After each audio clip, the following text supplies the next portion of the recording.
Are you a founder or critical operator spending too much time on bookkeeping, expense classification, and tweaking your financial model when you should be spending your time on customers and growth? Q Graphite. They are a full finance department as a service for early stage and growing CPG startups. Think of having a CFO, controller, and bookkeeper, but for the fraction of the cost of hiring even one internal team member. That's Graphite. The truth is that most CPG founders fail due to a lack of understanding of their unit economics, aka a lack of proper accounting and finance. To download their free financial model template, free chart of accounts template, and other resources, go to graphitefinancial.com/CPG. Graphite is also offering a special discount just for our listeners of 8% off their accounting and forecasting services. Head to graphitefinancial.com/CPG to claim your discount. That's Graphite, GRAPHITE, financial.com/CPG. Hey, listeners, would you like the chance to be featured on this podcast and on Startup CPG's live LinkedIn show, The Dish? If you buy a ticket for our mic drop party at Expo East by August 31st, you'll automatically be entered for a chance to win a spot on both shows. The Dish is our conversational LinkedIn live show hosted by Jenna Mopsovitz, and I'll join as well for a special episode that'll be featured on this podcast across all podcast players. The mic drop party is the evening of Thursday, September 21st during Expo East in Philadelphia. During the party, we'll be featuring backpack brands, and some of the incredible party guests signed up so far include retailers like Kroger, Whole Foods, Bristol Farms, media companies, and VCs.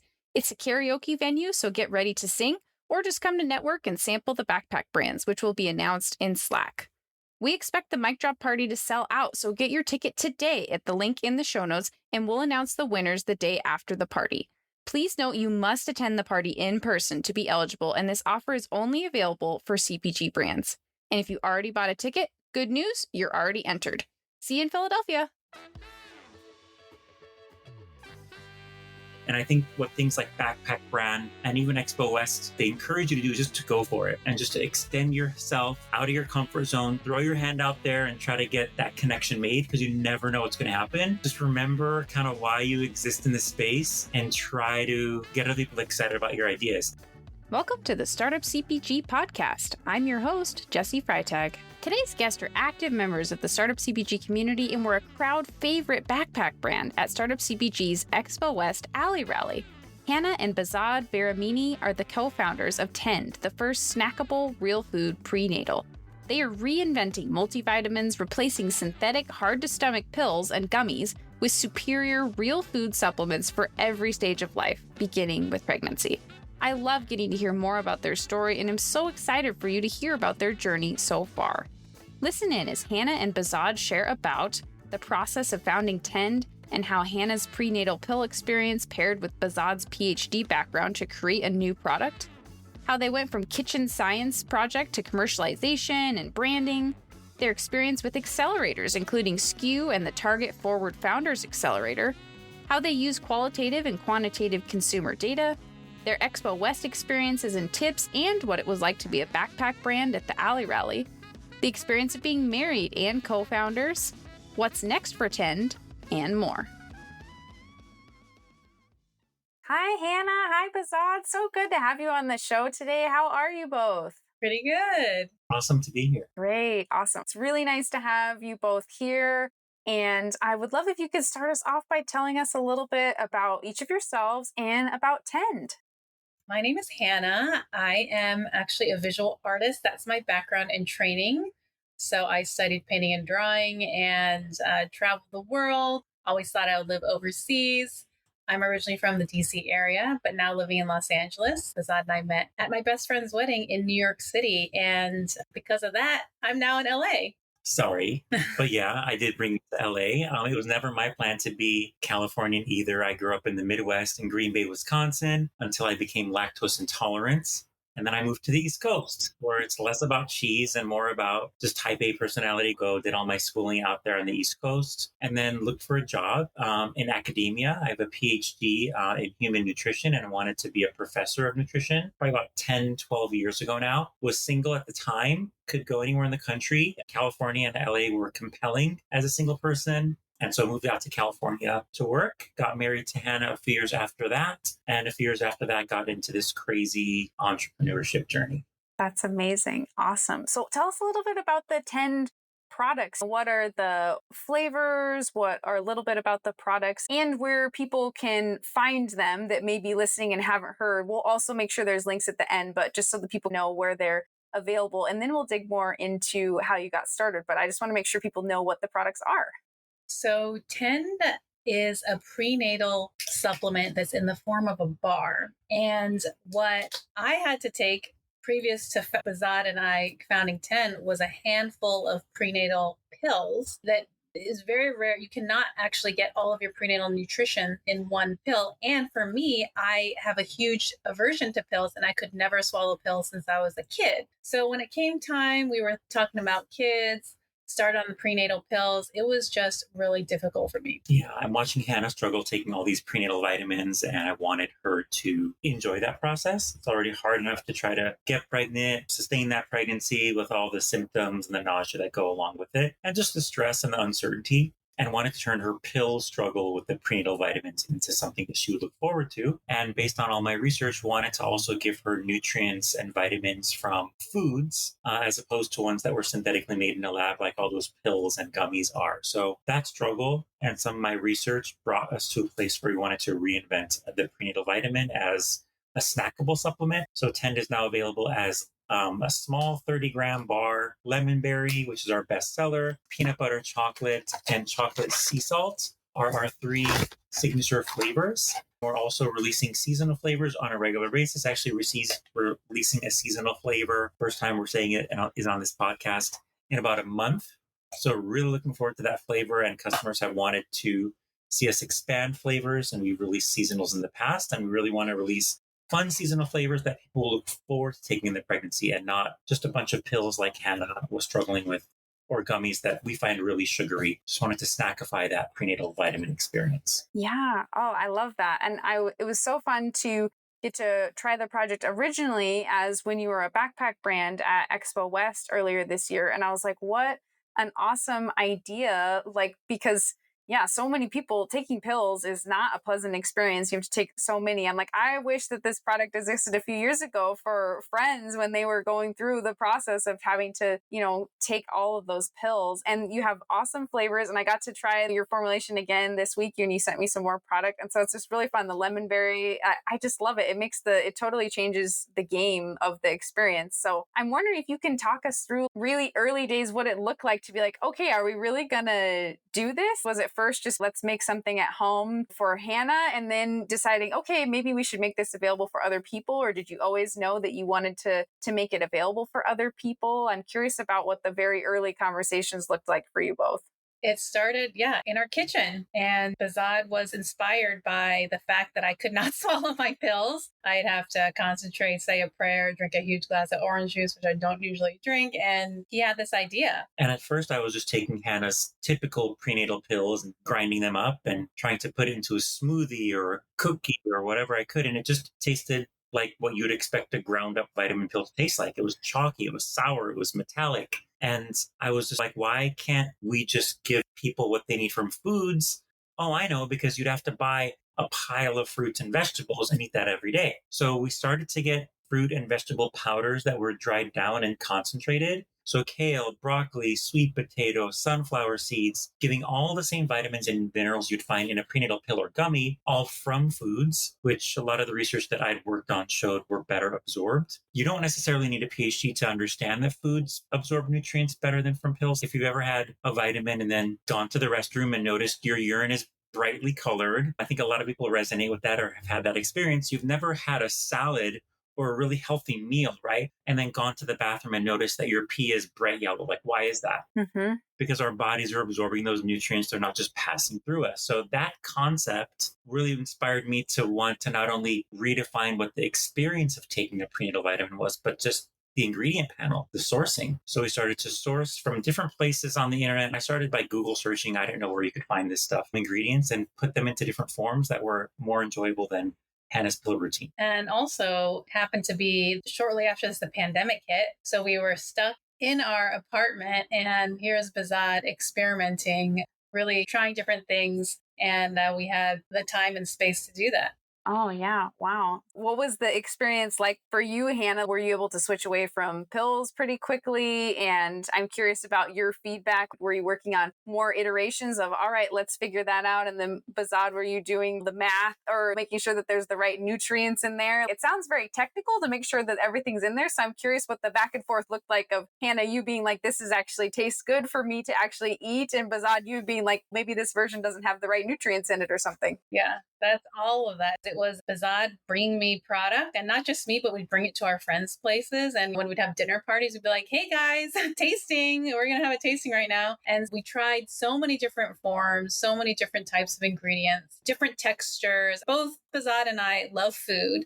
I love baking. He's a foodie, very sensitive palate Bazad has. And so we were trying all sorts of things. And for you, yeah, you were trying to source the nutrients. Of course, for me, I was mostly concerned with the taste. And when our friends were telling us, hey, this is a great idea, we want you to actually try to make this. If I can step back, at first it tasted horrible. At first we didn't give that to anybody. It tasted like garbage. Give those ones to anybody. Because what you're doing is you're having ground up spinach and kale and like chard, and you're giving that to someone, and you can't hide those flavors easily. So I ended up finding through a connection someone who had a culinary background and experience actually making snacks in the CPG space, who I worked with, who gave me some really good advice on how to hide and mask flavors. When it turns out that certain flavors can hide other flavors, and certain textures can even hide certain flavors. So I worked with this individual for a decent amount of time and brought her a lot of stuff to taste, and at the same time, Hannah a lot of stuff to taste. And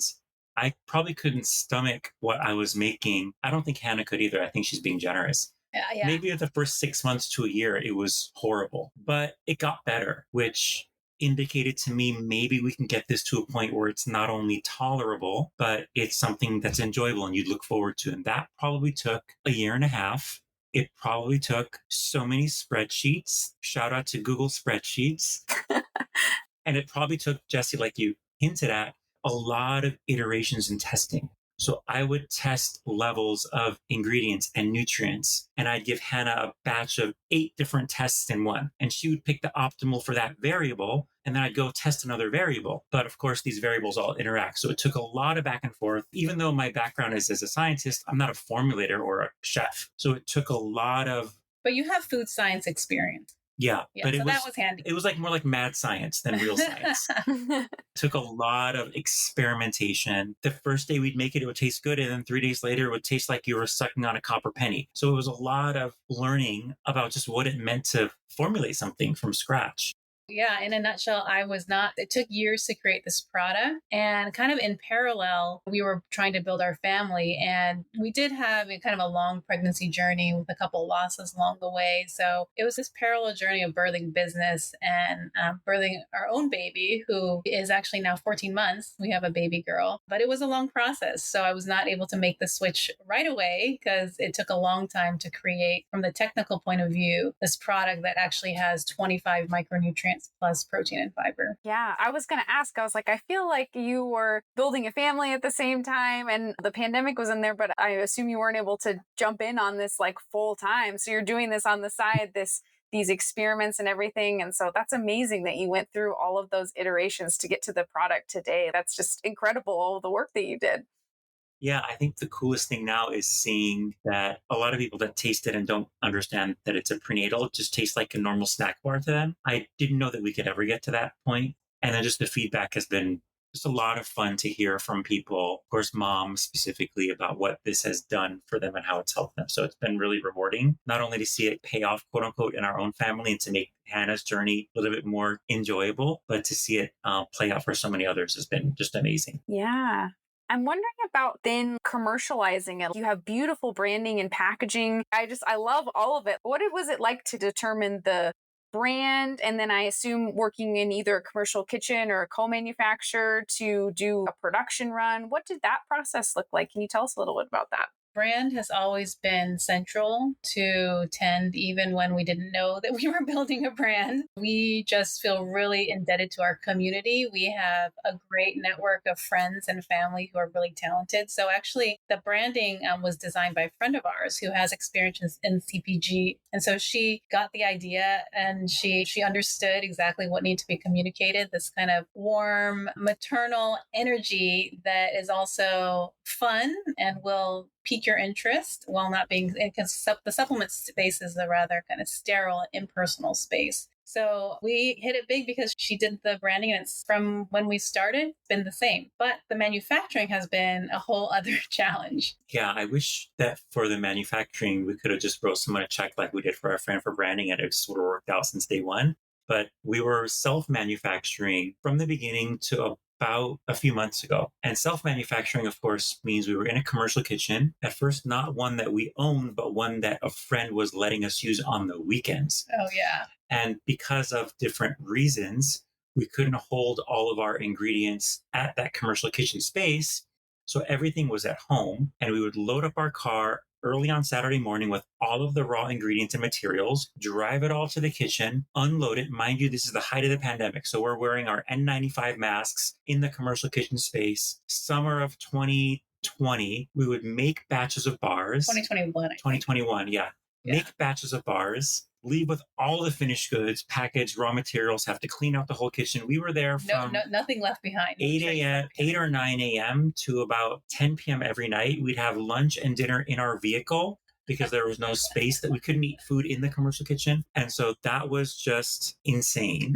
But really all that happened because we weren't at that point making it for just Hannah anymore. We had demand. And that demand started when one of our friends gifted it to her boss, who had about 2 million followers on Instagram, posted one story about us, and the number of DMs we got on Instagram that day was insane. And so it took us about 2 or 3 months in that commercial kitchen on the weekends to fulfill orders from that first day that we launched because of that one Instagram story. That was the signal that told us maybe there's something. Before that, it was really all for Hannah and some of our friends who were like Venmoing us money on the side, and I was making them bars out of our apartment. But that signal told us maybe there's something here. Let's get in a commercial kitchen. And then eventually we got our own commercial kitchen space and started making them. And at that point, couldn't make it fast enough, even with 4 or 5 employees, moved to a contract manufacturer in the early part of this year, 2023. That's amazing. And I was curious about how you got initial data from everyone. So, wow, to have it be posted to all those followers and then get all those DMs and have to catch up on all those orders, that's incredible. Wow. And I'm curious, I think I saw an interview or something with Bazad where you talked about digging into the consumer data as you've built out the e-commerce, and just from that post that gained all that information. How have you looked at data that you've learned from consumers? Has that informed the process going forward? And how have you thought about the data that you've collected so far and how you can use that to shape the journey of the company? Yeah, I think it's been amazing to launch D2C with so much interest. Even before we had a website, like she posted before our website was really live. And so we always make decisions based on customer insight. That is like our bedrock. That's the reason why we're here. Like, I am the ideal customer. We built this product because I had a problem. And so we're always interviewing customers. We're always looking at the data. We recently made a couple changes to our product after the first year and a half of really gathering insight from customers on what they thought about our product. So previously, our original bar, which we launched in 2021, was a larger 57-gram bar that was refrigerated. And it still has all the same nutrients that we offer right now, but it was a little bit bigger. So people were saying, it's a little bit hard for me to eat. I eat them every day. And so I was happy to do it because it's like a breakfast or like a nice afternoon snack or an after dinner dessert. But people were saying, it's a little bit big. It's a little bit hard for me to eat. And I'm feeling nauseated because I'm pregnant.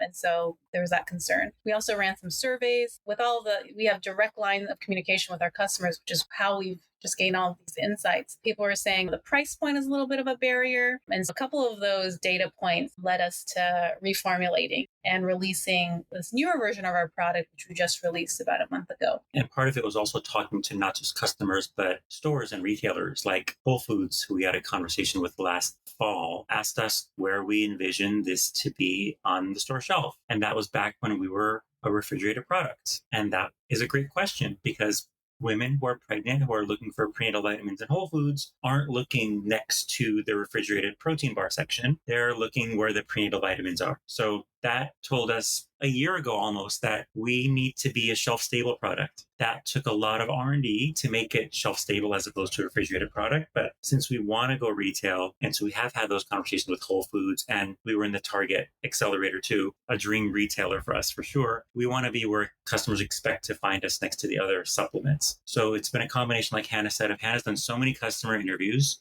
It's my favorite thing, though. It's her favorite thing to do. If she could just do that, I love it. she would. Yeah.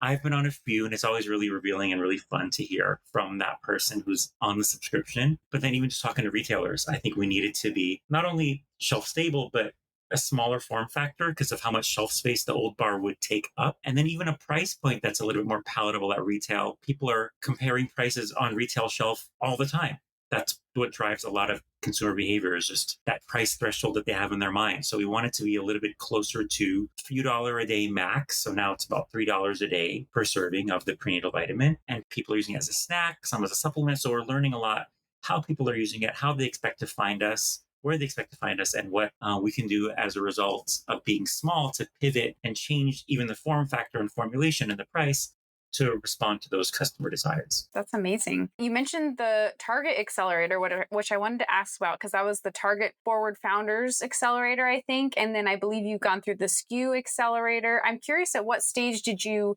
start applying to accelerators? And I'd love to hear a little bit about your experience going through either or both of those programs and how it was helpful or things that you learned. Yeah, so we, about maybe 6 months after we kind of soft launch, we saw these opportunities that actually our friends sent our way. So we thought, okay, let's try it. Let's try it out. Because I'm an artist, but not a scientist. I worked in several startups before. So I do have experience on the business side, but we've never created a brand before. We've never tried to get into retail. And so SKU and a Target were really at a pivotal point of our business. Like when we were so early on, we had only been really in operation for a few months. So we did the experiences almost back to back.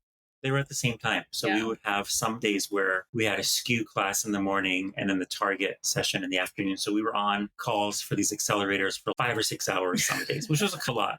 I do wish that they were maybe more spread out. And I was pregnant at the time. And you were pregnant at the time. So it was a lot. But I think the biggest takeaways for us weren't necessarily, although some of the content from the programs were outstanding, the biggest takeaway was connecting to other founders. Because as those who are in the journey or thinking about it understand, it's very isolating. Most of your friends with quote unquote normal jobs will have no idea what you're doing. They'll have no idea why you're working all the time. Yeah, it can be really isolating to be on this journey, especially early on. So to be running the race with others alongside us that were also at the very early stage. So Target Forward Founders was companies under $1 million revenue. SKU had a little bit more variation as far as revenue, but it was still pretty early stage companies. Just to connect with other founders, and we had founder meetups. Those were as good, if not, more rich than the sessions from Target and SKU themselves, because we would just learn from people that were 1.5 steps ahead of us. How did you solve this problem? How do you run your finances? Like, how do you make a PO for this other retailer? There's just so much that we learned just from talking to people that were just quote unquote at our level. That was super valuable. I can't imagine where we'd be today without those experiences, mostly because the founders that we've met in those accelerators are still close to us to this day. Oh, that's amazing. And with the Target Accelerator, I'm curious, does that mean that when you're someday to be in Target, or there's some overlap that maybe that will help you someday, since it sounds like it's a dream retailer for you eventually? Do you think those connections will help with that eventually, or is it a separate program than a lot of their retail work? Yeah, it's an early program where they're identifying brands that are promising. We did get at the end a meeting with a buyer. We presented the way that any brand that wants to get into Target would to a buyer. They gave us feedback on the good and the bad and everything in between. That was helpful because it's not necessarily easy from our understanding just to get a meeting with a Target buyer. So that was a huge payoff for us.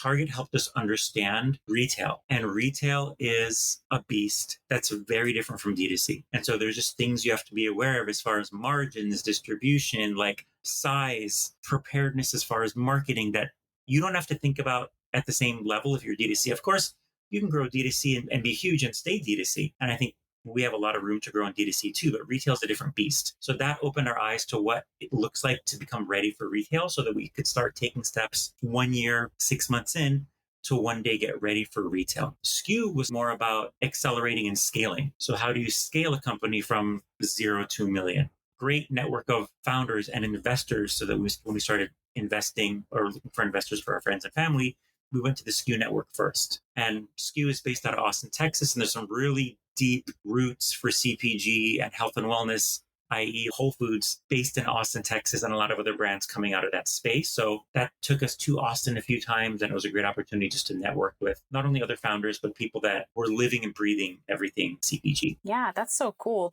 Those lasting connections sound so valuable. And we hear that a lot, even within Startup CPG. It's often very lonely to be on this startups journey, and connecting with other people that are at the same stage or just a step ahead is so incredible. So that's so cool that you had those experiences.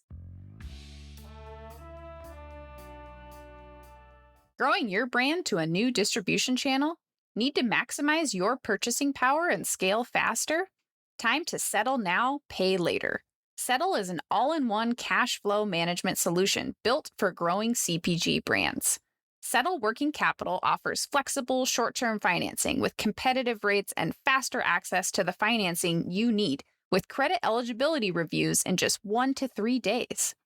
The number one reason customers like Branch, Dagny Dover, and Starface love Settle? Transparent terms. No surprises, just upfront clarity on financing terms with a set pay schedule. Settle takes a holistic approach to credit reviews because sales don't tell your whole story. Also, it's non-dilutive capital. You built your brand, you keep ownership. Ready to scale to what's next? Get started for free at settle.com/startupcpg. That's settle, SETLE.com/startupcpg.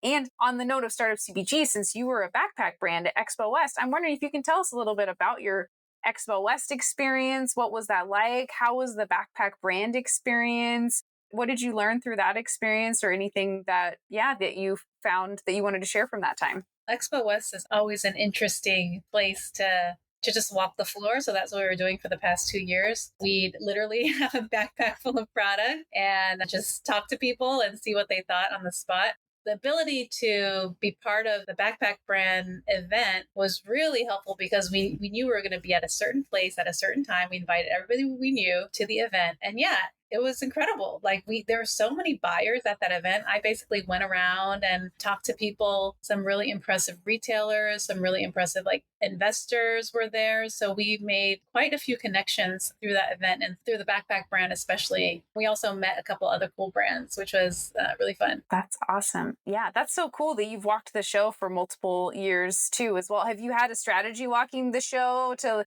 go to certain areas, or there's just so much ground to cover? So I'm always curious to hear other people's strategies when they're walking the show. Yeah, we had a game plan of booths that we wanted to hit up for sure. But the first year that we walked the show, we did have a very specific strategy, and that was find people who were pregnant. And this paid off at least once, big time, where we found 2 ladies, one who was pregnant, one who was not. And as we approached them and had this conversation with them about 10, and we gave them samples, I was like, I think I've seen this we person. walked away and I was like, that was nice. And Hannah was like, do you know who that was? And it ended up being 2 influencers who have big followings on social media, both for health and wellness lifestyle. One of them who does a bunch of debunking ingredients and talking about things that are unhealthy and inflammatory oils and all the rage nowadays, which is in part true. So those folks both restoried about us, and we saw them in Expo West last year again walking the floor. And oh my gosh, you guys. So we looked for, of course, people in our target demographic, but also, like Hannah said, we look for investors and buyers. And often you want to look at the name tag of the person. And if their name tag's flipped backwards, they're often a buyer and they're trying to hide, and everyone's on that. And I remember seeing a group of pretty well-known CPG investment group, City Capital.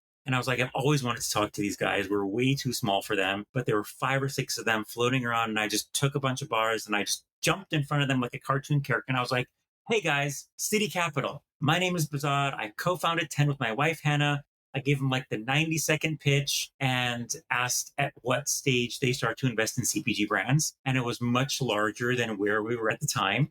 But my goal was just to make an impression and just to go for it. And I think what things like Backpack Brand and even Expo West, I don't want to say they forced you to do, but they encourage you to do just to go for it and just to extend yourself out of your comfort zone, throw your hand out there and try to get that connection made because you never know what's going to happen. Crazy things happen at Expo West, right? This is how people get on certain buyers and investors' radar. And you just have to get caffeinated, get hype. Just remember why you exist in this space and try to get other people excited about your ideas. And the fact that you could just walk up to investors at City Capital or a Whole Foods buyer, like the playing field is level and the spoils go in some ways to those that are just going to put themselves out there and take that chance. So I always have to hype myself up on those mornings because some days I'm like exhausted by day 3. We try to gamify it and just try to make it fun and help people see really who we are and how passionate we are about our products. Yeah, I think it's just, I really think that if the right people experience our product, like that one trial can amount to so much. There's so many customers that we've talked to that said, when I found you, I feel like I hit the jackpot. And they say things like, I feel like this is a miracle. This has changed my life. And it's really that kind of feedback that keeps us going. Like, why are we doing this? We're not trying to become millionaires. Like, no one goes to CPG to do that. We really want to solve people's problems. And so another thing that I forgot to mention at the Backpack Brands event, we actually brought a pregnant suit. So we brought a pregnant belly. It's called an empathy belly that non-pregnant people can try on to feel like how it is to actually be pregnant and hold all that weight. There's even, you fill it with a warm bottle so that it's like simulating like something weighing down your kidney. And so we got the chance to connect with people at that level. Hey, our brand is really about humanizing, elevating the mother, and why don't you try what it feels like to be pregnant? And so that sparked some really interesting conversations. And that's really what all of this is about. It's about connecting with people to show like what the experience is about. It's about creating a product that will actually inspire joy in the motherhood journey, which is a really difficult journey at times. And yeah, like bringing something to market that hasn't been brought. Yeah, I love all of that. I had forgotten about you called it the empathy suit. Yeah, empathy belly. I had forgotten about that. That was so cool that you had that there. And yeah, I love that. And I love just the mention of being able to level the playing field and just talk to the people at Citi or what have you. Because even if your brand isn't ready, like when we've had venture capitalists on the show and stuff, they talk about how just because when you're ready, it doesn't mean that they're going to be ready to write a check. They want to write checks to people they have relationships with. So building the relationships before you're ready so that they're people that you know and that they know you. And then you just keep sharing how you're growing. And then when you're ready, they're there. So yeah, the shows are a lot. They're exhausting. You got to get the caffeine, the compression socks, and just tackle the day. Absolutely. Yeah. I'm curious too, for both of you, like what does it look like to ramp up into working on the brand more as it's grown? Like how are you splitting responsibilities between the two of you? What is it looking to manage the business? Are you using some like contractors to help with certain areas? I feel like in the early days, there's always so much to do and there's only 2 of you and so much time in the day. So how are you tackling what you need to do next and what you're working on? Yeah, I think you nailed it. Like the early days, you have to do everything. And the problem for us was that we were both doing everything. So I was like on the science side, the product side, but I found myself caring so much about every little marketing and social media thing that we put out, like obsessively. And that was really cramping Hannah's style because she was supposed to be, and she was owning all the marketing, all the outward facing part of the brand. But yeah, I was trying to poke my finger into everything. And that was not great. So we needed to divide responsibilities where I have now someone that does our bookkeeping and a fractional CFO. It's really not that expensive. We can do it. And I think we need to do it if we're really trying to grow. I have somebody now who on also a fractional basis isn't a fractional COO, but it helps us with some operations and ingredient sourcing on a fractional basis. And then I formulate the bars and help get things where they need to move, whether it's ingredients, finished goods, etc. So I'm more of the operations person a little bit at this point. Hannah is certainly much more of the CMO type person, although she does a ton of operations as well, where Hannah works with a fractional CMO, some fractional help on social media. Yeah, it kind of ebbs and flows depending on our needs. And yes, but it's really funny because I own the marketing, Bazad owns product and operations, but Bazad has a mind for marketing and I have a mind for operations. So yeah, we're doing it all wrong. But this is so we're a good team. So we basically help each other when needed. So we're getting ready for our next production run. I'm doing a lot of stuff on the operations side. And then Bazad gives me all sorts of interesting tidbits of information and ideas for social media and other marketing things. He's actually really good at marketing in his mind. I execute it, but it's been an ongoing challenge and conversation, like who does what, who owns what. And now we know how important it is. You just have to delegate. You just have to delegate. You can't do everything. We're really trying to grow. And the only way to grow is, we can't clone ourselves, is to delegate. And so it's been a journey, especially being a married family and not having any work-life balance, which is a different conversation, but we're making it work. Yeah, no, I'm glad that you mentioned all of that because I think it's great that you're getting support early in the finance area because I feel like that's often one of the last areas people get some fractional support and it can be so helpful early on if you can find a way to do that. So I love that. And just the point about working together. And I love that you're communicating about who's working on what and those pieces because it's tough to sort out. We have a lot of community members and people that have come on the show that their business partners, they're either married to them or family members. And that just adds a different layer of figuring out, like you said, balance and working together and requires a lot of extra communication, I think, in most cases, just to make sure that everybody is feeling good about the direction of the business and the rest of your life. Do you have any tips or anything for other married founders or anything that you've learned so far that you want to share with anybody? It depends on the day of the week you ask me this. Some days I'm like, don't do it. Some days I'm like, this is the most fun thing I could imagine doing. Early on in this journey, I heard on another podcast that married folks that, found companies together, they increased their rate of divorce. It increases the rate of the company dying, burning through cash, running out of money. And then I also read in a separate book that married couples who have kids report decreased satisfaction in their marriage. So I was like, okay, so if you have a kid, your satisfaction in marriage goes down. And if you start a company with your spouse, your likelihood of getting separated goes up. So why don't we do both at the same time? Let's start a company and have a baby at the same time. And let's just try to be in that minority. But there's good and bad of it. The bad is, of course, it's hard to turn off. So Hannah and I are unfortunately always talking about work. The baby goes to sleep now at 7:30. And then Hannah and I start our second day of work because we'll work from 7:30 p.m. to like 1. So we work 5 or 6 hours during the day, go home, see the baby. We do not recommend this. Don't recommend it. But I will say this, even though I don't recommend it from a physical health or mental health standpoint, it helps us get stuff done. But I'm realizing now that it's so unsustainable and I need to balance that with rest, with just times of quiet where I'm unplugged. I think for Tend to continue to grow and flourish means that Hannah and I will have to continue to flourish as humans. And I think finding the balance is something that I'm always working on and certainly not an expert at, but I know that it wears me down and I need to prioritize my time a bit more.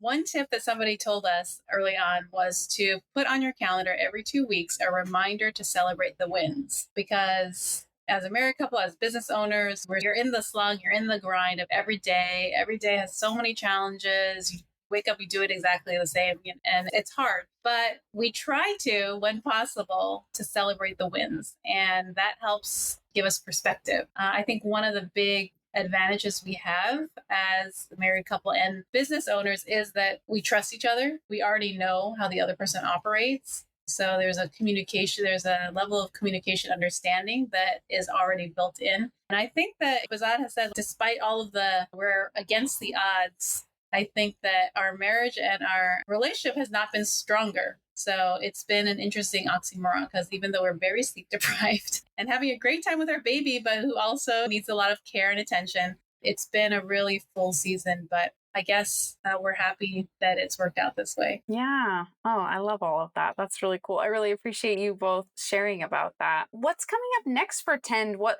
either later this year or even going into next year? Like, what are you excited about? You mentioned some seasonal flavors coming out, so I'm very excited to stay tuned for that. What other things are, even if they're not like launches necessarily, but what's top of mind for you and that you're excited about within the business coming up? The seasonal flavor will be released in probably about 6 weeks. It's a flavor that has been requested in the general sense. And we are really, I think that it's like the best tasting flavor ever, right? That we've ever made. We've made 5, we have 3 core SKUs, and then we've created 3 additional seasonal flavors in the past. And this is a brand new one that we're very excited to be launching. Yeah, regarding this seasonal flavor, no prenatal should taste this good.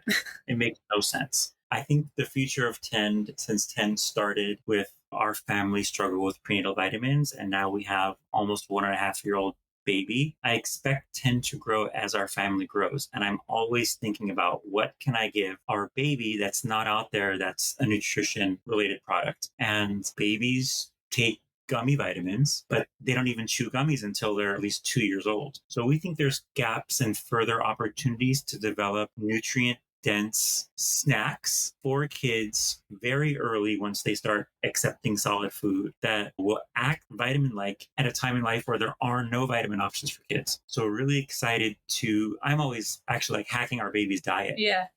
So I'm adding and it's okay, I'm not doing anything too crazy. It's based on the science. But I'm adding drops of this ingredient or that ingredient. And I'm like, she's still growing. And the first year of life, she was 98th percentile height and weight. So I was like, okay, she's not stunted or anything. No, she's very healthy. Always hacking our baby's diet. And I'm now trying to recently think about how to turn those hacks into something that other people can do in their homes and maybe deliver those hacks in the form of a packaged good or a product that we can sell. Again, not necessarily because we have to grow the company and expand SKUs.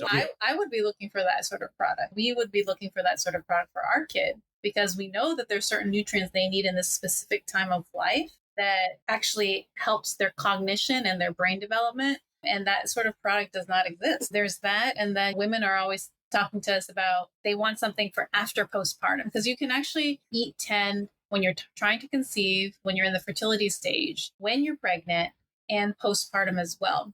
So we have nutrients that are specific to each of these stages. So I'm still breastfeeding. The recommendation is now breastfeed for 2 years if you can after the baby's born, which is a long time. I'm still breastfeeding a little bit. And so still on this bar, and people who are not pregnant, not trying to get pregnant, also eat this bar as a nutrient-dense snack. So right now it says prenatal on this, which I think gives people a certain conception.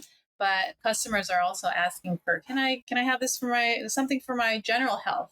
How about something for my husband? So I think there's a lot of innovation that we have planned. And the vision is really to bring this type of real food, snackable supplementation to every member of the family. That's the larger vision, because we all deserve to have this type of 100% real food options. I love that. I'm so excited to continue to follow your journey. And I encourage everyone to go to Tend, so TEND, prenatal.com. Also on Instagram, you can follow @Tend Prenatal. And so make sure you can follow along, order some of the products, because I'm very excited to continue to follow along and just see how you grow. Is there anything else that you wanted to share before we wrap up today? We're here not just to sell the prenatal products and bars. One of the most rewarding parts, as we alluded to, has been just talking to customers that are different points of their fertility and pregnancy journey. So when a customer DMs us on Instagram or emails us, we're still small enough that goes right to us. So if there are folks that we can support, even if they don't buy the product,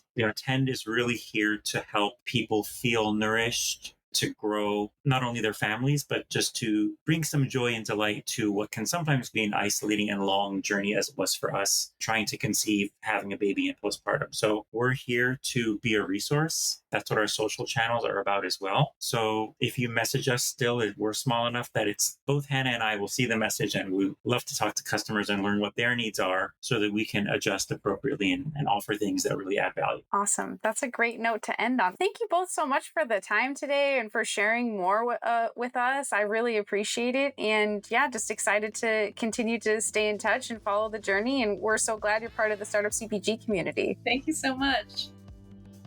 Thank you for listening in today. I'm so honored you joined me for this conversation, and I love hearing from you all with feedback, suggestions, or if you just want to say hi at podcast@startupcpg.com, or you can find me on LinkedIn. If you liked this episode, we'd love for you to share it with a friend or colleague, subscribe so you don't miss future episodes, and maybe even leave us a 5-star review on Apple Podcasts. If you aren't yet in our Slack community of founders and experts, we'd love to see you there. You can get the free invite at startupcpg.com and find all our other awesome resources there, like webinars, databases, the blog, the magazine, and virtual and in-person events.